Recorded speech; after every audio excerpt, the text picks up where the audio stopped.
It's September 10th today, and I'm in my 5-year-old food forest. The system is in high production, and I wish that there was a way that I could convey to you how much food we're getting for how little work we're doing. To the untrained eye, if you looked around, you might think it was messy, but everything in here has a purpose. Everything has a function. I'm gonna go through, show you how everything's doing. Let's go.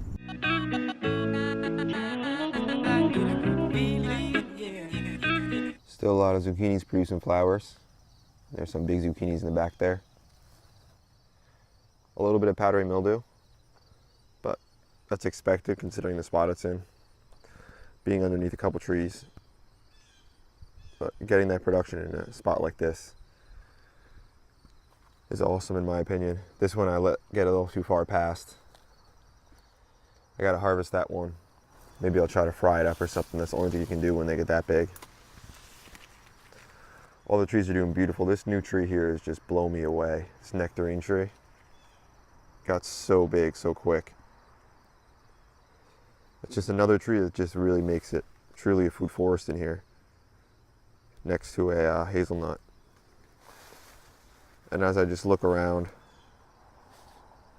just get immersed. It's become its own ecosystem in here. It really has become its own separate unit.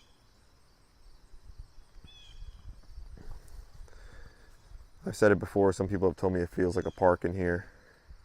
And initially when people come, I always like to ask them, what does it feel like, a garden or a forest? A lot of times I'll get people saying a forest, especially this year. This year things have changed, things have come through, and it's truly become a forest in here. And some stuff that I planted 5 years ago when I first put it in have come up, like this apple tree from seed. That one's got a little damage on it, but it's got a number of apples on it. Doing well. And I just prune this one so heavy every year to keep it as small as I want. And the time I like to prune it is after it puts its fruit on. This way I know where all the fruit is.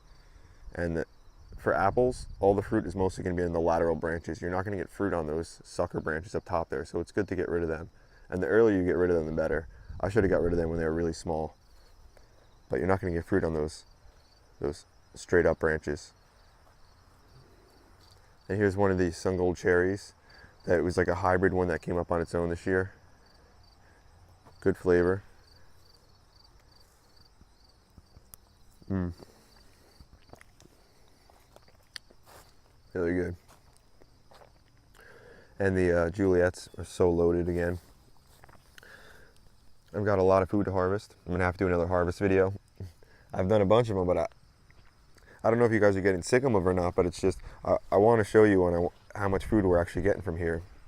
And for me, it's more fun to do a harvest video than to just do some pictures or something. And here's an awesome tomato we've got back here. This thing came up on its own, self-seeded. Here's some of the transplants I did. They're a little slow to start, but they're still doing well. Look at this tomato, came up on its own. It's a monster, this one. It goes from here all the way over to here, and then from there all the way to that fence over there. All one tomato, and it's loaded with fruit, and the fruit's good. I'm pretty sure it's a snow white. We had a snow white tomato growing last year, snow white cherry, and I think this is kind of like a hybrid of that, but it's got good flavor.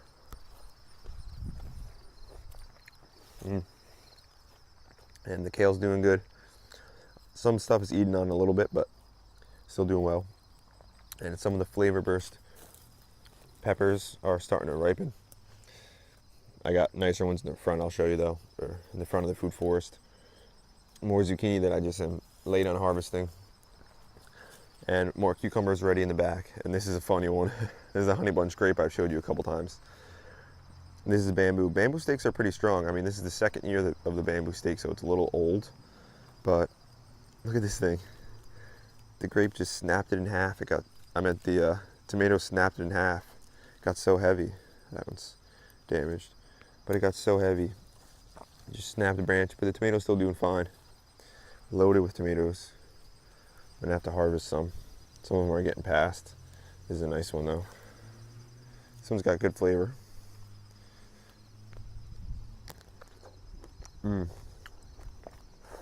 Yummy. And right now is when it's the time of the raspberries. They are so good. They're cool when I come out here in the morning. Especially like right now. It's late morning, but they're still so cool because it's been real cold here. And you just get nice sets of these and just, oh man, I get to come out here in the morning and eat as many as I eat until I don't feel like eating raspberries anymore. And that's a great feeling. You can never do that when you get it from the store. It'd be like $50. And the flavor in these ones, I feel like you don't have to eat as many because they're more satisfying. They've got more minerals, more nutrition. Just looking through the food forest, I'm so thankful that I've had the opportunity to create a system like this, to be able to design a system like this, a functional design, a design that creates more than it takes in. And this has created so much food this year. It's been such a blast. Way more than last year. But last year created way more than the year before, which gives me a lot of hope that next year is going to be even bigger, guys. I'm so excited for it already. But I'm still enjoying this year because we're still getting nice harvests. I can see some tomatoes down there, ripe and ready from the soldaki. I know we've got peppers ready, eggplants, some apples. Every year it becomes more productive. Every year the food gets better and more nutrient dense because the soil gets better. It's the whole point. One of the main focuses is the soil.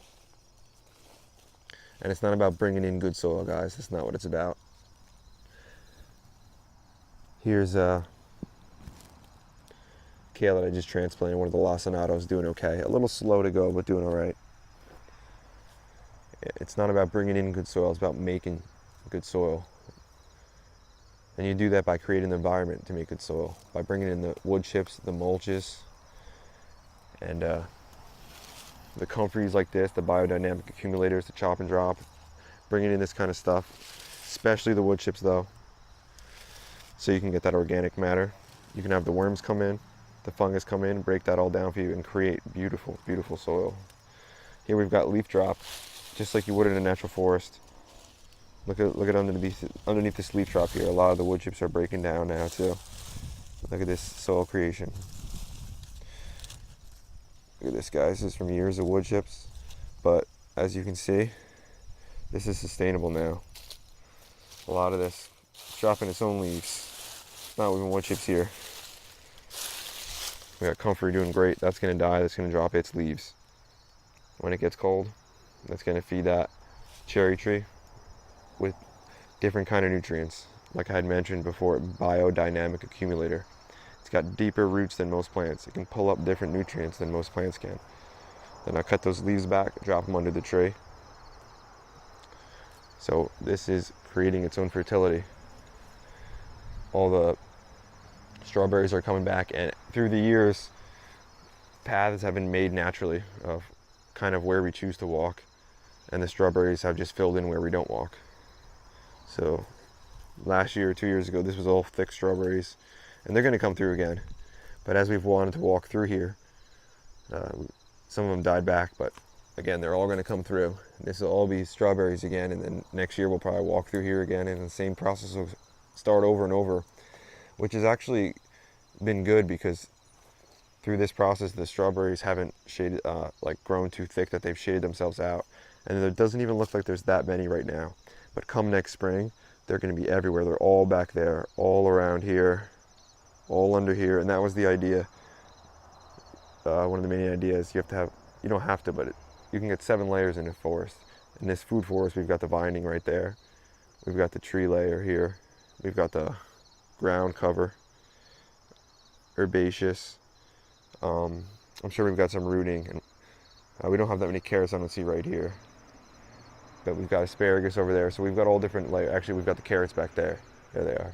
So we've got most of the layers of the food forest, all just right here. Everything growing together. This is just like a mini picture of what a whole forest could be and of what our whole forest is becoming. As you can see over here too. And this rhubarb, the size of it, monster, growing in shade. What? You know, I mean, the sun's still coming up, but it's still relatively high.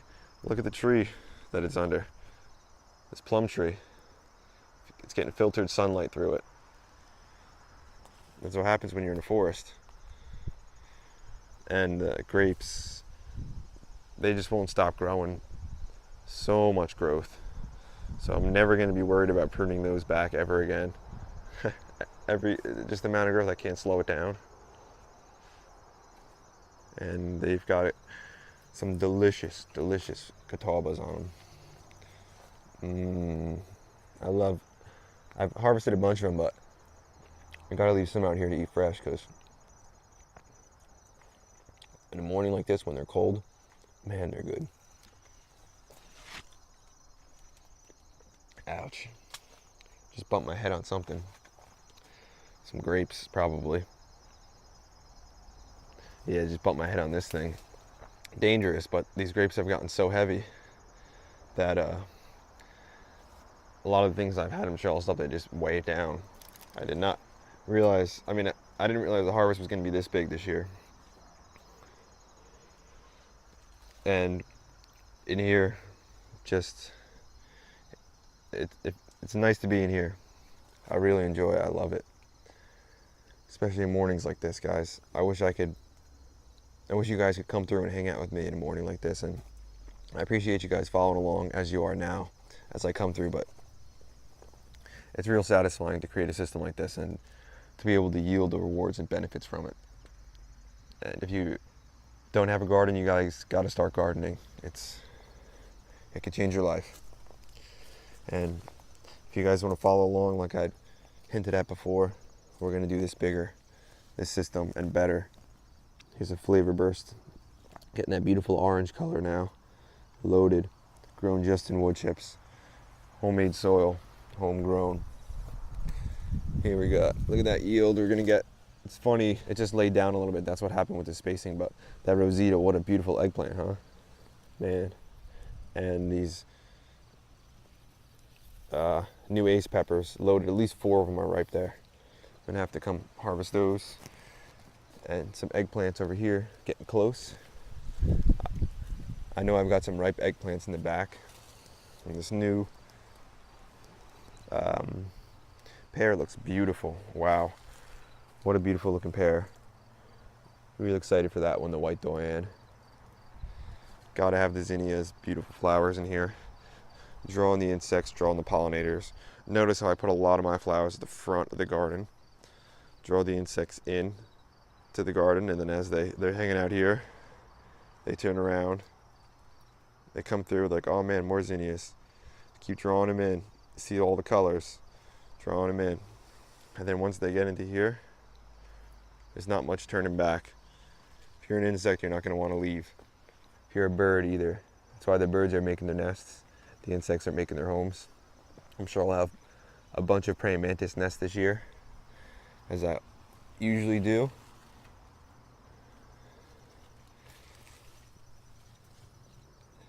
And here are cosmos.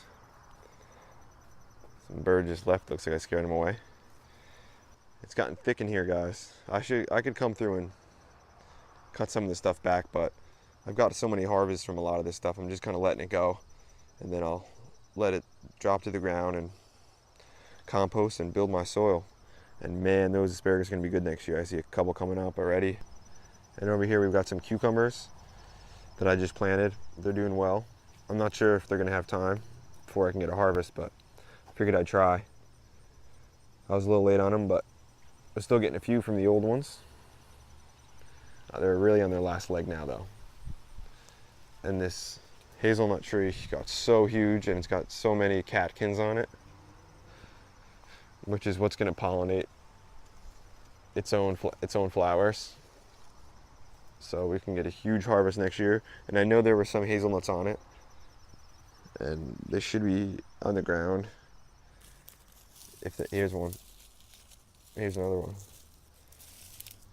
This is definitely a different variety. Look at the size of these. These ones are huge. Wow, those look beautiful. So this one potentially could have, this hazelnut tree could have a huge harvest of huge hazelnuts next year if we don't get any catkin die off from a frost. So we're gonna put really thick wood chips around that to try to help it from the frost. We're gonna do anything we can. But ultimately, can't protect the catkins from opening too much, but putting the wood chips around it can slow, which will bring the soil temperature down, and that'll slow down the opening process for the flowers. That's the idea with that. There's a bunch of mint flowering here underneath one of the peach trees, and the bees love the mint. So I'm not too worried about it taking everything over. It hasn't got too bad yet, although the chocolate mint wants to take everything over, but I just rip it out as I need. The roots aren't really deep, and when I rip it out, I can just dry it and make chocolate mint tea, so it's not a bad problem to have, I guess. Keeps the ground covered and brings in the bees and smells amazing. Every time I walk by it, I brush by it, it's like the best smell ever. Oh my gosh, I love chocolate mint tea. And I just love chocolate mint in general. It's my favorite kind of mint. And look at this watermelon over here, trying to finish in time. That'd be awesome if it does. So late in the season that we put this watermelon on the ground. But we'll see if we can get some, as I can really smell the chocolate mint now. And this section back here is still doing great. Those cucumbers have really come through, and they're producing a lot of cucumbers for us. We've got one weed there I've got to get rid of. It's just teasing me, swaying like that.